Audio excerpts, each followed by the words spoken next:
I'm Chef Avi Shemtov of Simca Restaurant, Ala Esh Barbecue, and the Chubby Chickpea Food Truck. And for work, I'm cooking all the time, serving up all of our guests. But for fun, I love to eat and talk. And eat and talk. And on today's episode of PartyOfTwo, I sit down with one of my favorite chefs, Rachel Klein, as we have some awesome scratch bar food at Hotclub in Providence, Rhode Island. And then we have a conversation about where we get our energy from, new ideas coming up in the industry, and other fun topics. Tune in and make sure you hit like and subscribe. Nasty mask. I brought this in case we can just split anything up or whatever. Yeah, I'm not going to do the fish taco, but I'll do everything else. Cool. For some reason, cod makes my mouth itchy now. Does it? Yeah, it's bizarre. It's an allergy I've never heard of, but I believe. Yeah, I don't know. I'm trying to work it out right now. All right, what are we doing? What do we got? All right, we got pretzels. I like salt pretzels, but only really because I like mustard and it's something to dip mustard in. Well, it's because you're Jewish. Of course you like mustard. I used to make mustard sandwiches. But I'm not American Jewish, so like all those stereotypes don't necessarily. I just like them because I like them. Oh, yeah.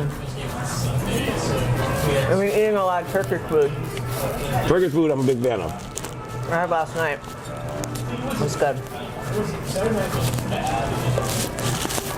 Yeah, I think of myself as. Got a kick to it. I don't necessarily think of myself as Turkish, but I mean I am by heritage. Are you? My dad is number 7 out of 8, and he was the first one born in Israel. The first 6 were all born in Turkey. Oh, That's no where way. my grandmother and grandfather are from Turkey. Yep, they fled. I always thought you were Ashkenazi, not Sephardic. Oh, because I look light. Yeah, but you that's do. because my mom converted, Okay. so I actually don't have any Ashkenazi background. I'm Mizrahi or Sephardic. What's your mom?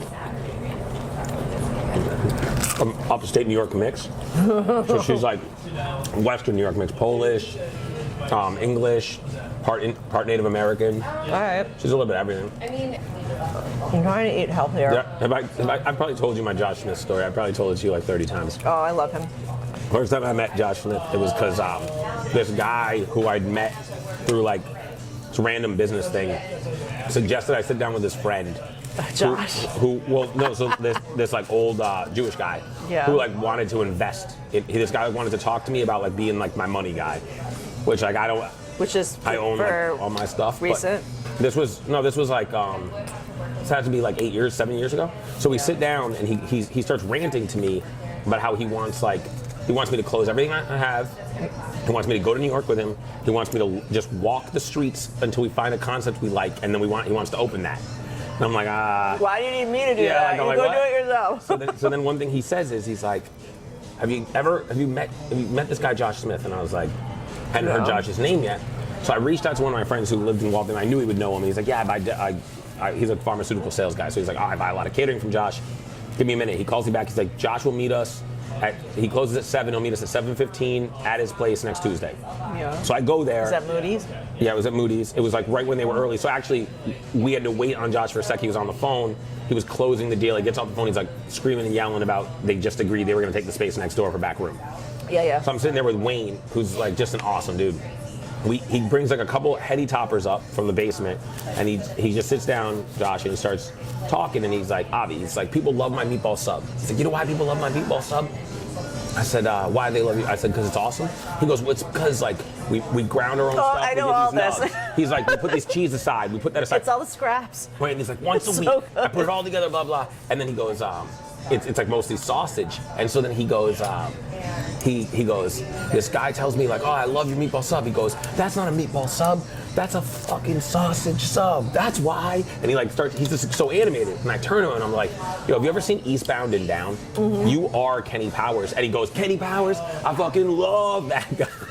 And I was like, dude, he's the real deal. He's crazy. To this day, Josh's meatballs. It's food's great. I miss going to Moody's. And they just closed, like a couple days ago. Yeah. Like a week ago. You know. I know nothing of that backstory, but I was sad to see it close. Yeah, me too. I remember the meal I had there, like years ago. I like this mixed taco actually. I like it a lot. Like, just memorable. I had a memorable meal there also. Yeah, simple and like just awesome. I feel like that's what we need more of in Boston. It's just simple. I agree. Just really amazing technique and not trying too hard. Not trying too hard is what we need more of. Yeah. In general. I mean, I think that, to me, it gets old that like one idea becomes hot and then all of a sudden there's 4 of them. Yeah. And it's like, just make good food. Like, just open a place where you're gonna make really good food. Yep. And people love that. People are so weird about hummus though. It's kind of like fried chicken down south or barbecue. It's like everybody's, their couscous. Like everyone has their like favorite. like shakshuka. It's like very Nobody plays with me at personal, shakshuka, I like guess. personal like relation. Yeah. Shakshuka was like the first thing I feel like anybody ever, like, I ever got like credit for. Really? And so like it's like what I like hold on to. That's so bizarre to me because it's like, maybe it's because I'm Jewish and like shakshuka. It's like, I mean, did you like shakshuka? To me, I guess like is super Israeli, or I mean, it's super Arabic, really. Yeah. But super Israeli. So like, I mean, I know you're obviously Jewish, but like growing up, you didn't eat shakshuka growing up, did you? Mm-hmm. Really? Oh, you're from New York's different. I mean, I grew up eating like, I mean, when we got out of the clubs, we went to like Bereket, which is like a Turkish like lamashon and like the wraps and the I forgot about the New York falafel thing. and like, you know, so our drunken night food was usually like the falafel stand for $2.50, you know, or $4.50 when the prices went up. But you know, the line out the door, the bunch of ravers. But but I think growing up in New York, there's so much more like diversity in general. I think that's what I love about what you're doing. Yep. Is that you don't see those like small like little places that are ethnic cuisines downtown. You just don't see it. It's like big restaurants. It's like Asian, or it's, you know, farm to table. You don't get like the small Ethiopian joints, the Israeli joints. You don't get, you know, the little dives that are doing like a cool Moroccan pizza shop. Yeah. You know, like you don't get that kind of stuff. Maybe more so now, but when I moved here, none of it Maybe existed. in like JP and Hyde Park, like in little like small spots. Yeah. But in New York, it was like everywhere. And it wasn't like, oh, where are we gonna find falafel? It's which falafel place is your favorite, and let's go there.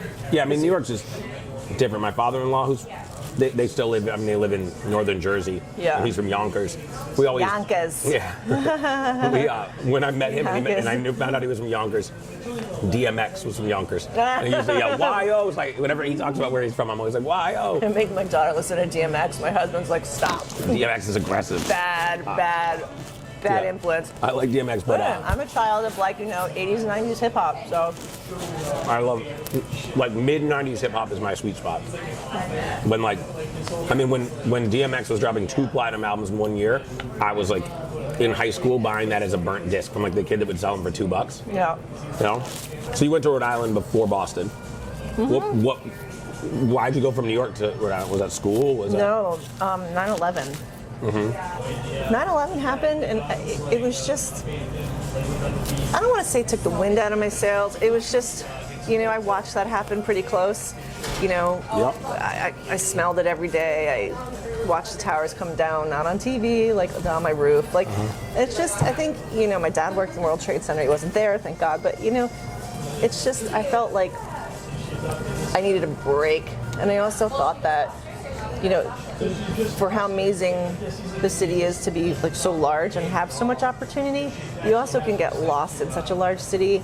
I mean, your competition, I mean, how many sous chefs are coming out of Danielle and Jean-Georges and Le Bernardin and all these places, so it's like that much harder, and the rents are higher, and like it just, I decided just, you know, I'm gonna take a break, you know, go to Providence, because they had the whole art community. My dad was an artist, so like they had RISD, and they had all these kind of artists that were creating things here at the time, like the Steel Yard, like all sorts of stuff up. So, you know, I thought this was a great place, and I thought the food scene was actually really good. I think it's so, I mean, people say, I'm not a big... I like eating in Providence better than Boston right now. Yeah, that's what people, like everyone that goes to Providence says that about Providence. And I actually am ashamed that like I don't, like I know the Boston scene pretty in and out, but growing up, so I grew up in Sharon because it's the halfway point between Boston and Providence. My mom has worked in Providence since the late 80s, and my dad always owned places towards Boston. So that's why we were in Sharon. And it's kind of weird to me that as a grown up, like I never go to Providence. I just never think to. And everyone says amazing things. And actually, like, I think Providence is a cool place because I think any city of that size, like, to your point about New York, is that if you're a Sioux somewhere and you got a cool idea and you can find something affordable to launch, you can get to the public. Like, actually, I think that's what was cool about Boston's food truck scene. Is I think, like, all of a sudden, like, as a consumer, I feel like I always want, like, there are people who have cool ideas. I want them to come to market. They might fail. They might not be as cool as they thought they were going to be, but they might be amazing. And I left Providence because I felt like there wasn't enough of a population to support the restaurant, but the people that were there were open to everything you were doing. There just weren't enough of them. Would you open another place in Providence someday? Yeah. Yeah? I think you should. I mean, listen, I'm like the consummate entrepreneur. Like, I'm just always, like, I see opportunity everywhere. No, I'm the sometimes same to way. a bad way. Yeah. I'm just kind of, shifting gears right now. And, To me, and this is like, I don't say this lightly, like, I mean this very sincerely. I was talking to Dave Becker actually on my way over here. So I nice. think he feels the same way, which is like, there's very few people, very few in the Boston scene who get like, who like press is fair to and really can do it. And like, that list might be 3 or 4 names in my mind, and you're one of them. So, like, to me, no, but I believe that. Like, there's some people that my restaurant didn't succeed. I don't think, but that's the thing about the restaurant business is like that's not the measurement of a great cook. It's funny because I get guys in that can do really cool things, and then I spend a lot of time though still having to teach them how, like, when that ticket prints, how stuff goes out. Like, we write a menu so that, like, if someone sits there and waits 15 minutes for something, that's not a big deal. But if they wait 15 minutes for everything, that clock is crazy in their mind. So, like, I need my servers to get a 3-minute pickup. I need something just so when we're, like, Simca has a tiny kitchen and it's built so that, like, as soon as your ticket comes in, I want hummus or baba or something. I want it going to your table. And it kills me when I watch a cook, like, not even look at the ticket, because I'm like, all right, you're on number 6 item on this ticket, but table 7 has no food on it. And I know that person's sweating. So, like... I was with Big Night Entertainment for a minute, and I opened up Big Night Live, and it was a really amazing experience. And the one thing that they do with that group is free-flowing kitchens, which is completely a new concept to me. I don't even know what it means. It's like as it comes up, it goes out. Oh. And they just learn how to group things, and instead of, being traditional, like I was always tasting menus or, the traditional first course, second course. Yep. This was actually, in the beginning, was really hard for me to kind of wrap my head around it. It was so simple. Yeah. Make it, put it out. And I'm like, so for us at Simca, there's a great system. Yeah, and at Simca, obviously much smaller scale. Yeah. But what I preach from day one, and the hardest people it's the front of house that was the hardest to work with, because I would have to teach them to, like, give their spiel at the beginning where people understand, like, listen, we'll keep taking your order all through the service, but when you order it, it's going to be fired. So just understand, like, it's coming out as it's ready. That's the way we would put it, is we're an as-ready kitchen. So that I just wanted people to understand, like, it's shareable. We want you to just eat. So, like, yes, every once in a while we get a ticket that's like all entrees together, please. But that's frustrating for us because we built the kitchen such that, like, my saute guy, without a doubt, educate. Yeah, we really do. And but I knew that, like, so we have a wood-fired oven. On zucchini, I don't know. I like it's really good.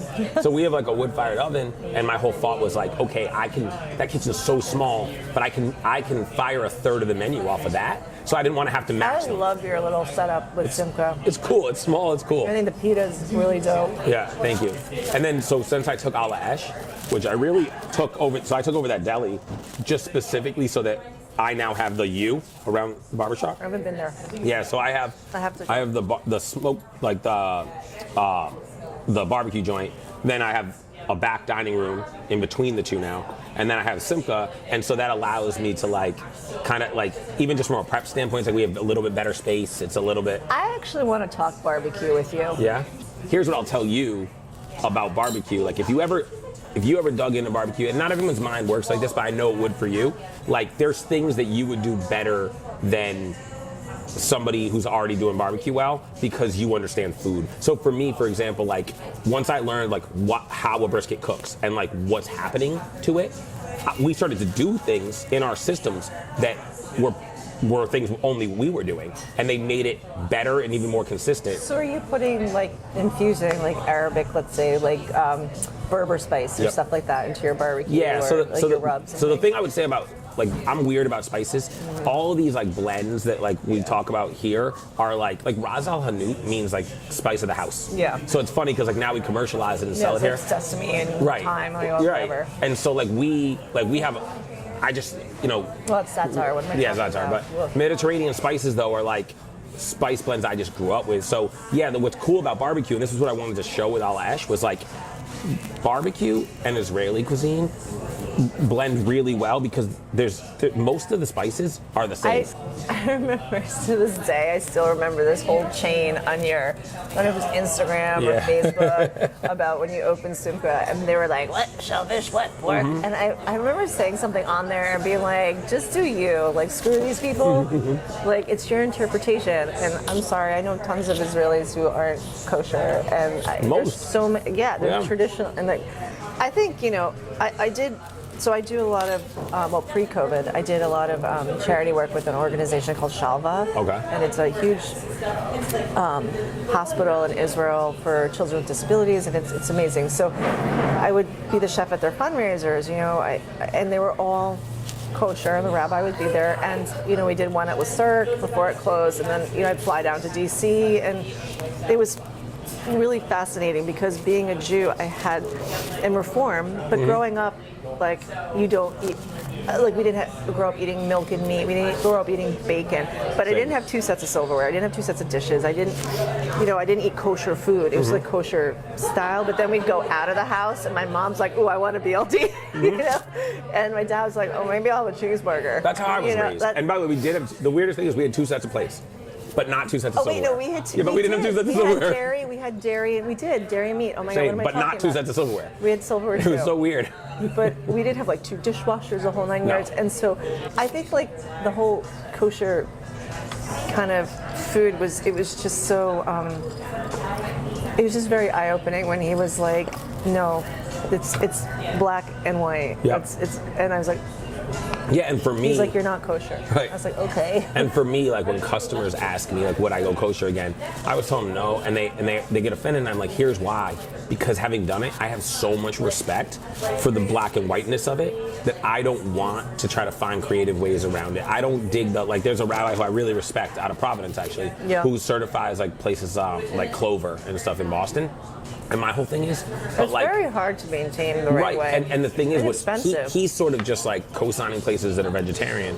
But the thing is, like, I've been to those places, I've rocked with those food trucks, and had them eat our food on their truck. And I know, to me, that's not acceptable. So for me, it's like, if you're gonna do it right. You gotta do it right. But if you're not gonna do it right, just say you can't do it. So like, I can't do it, and that's who I am. You wanna laugh? I actually had a business plan together. I still have it for a really awesome kosher restaurant. Would it be vegetarian? No, it's gonna be a steakhouse. Dude, that's a dream of mine. Maybe someday in retirement, we'll find a big whale who wants to fund that. I'll be the Sioux.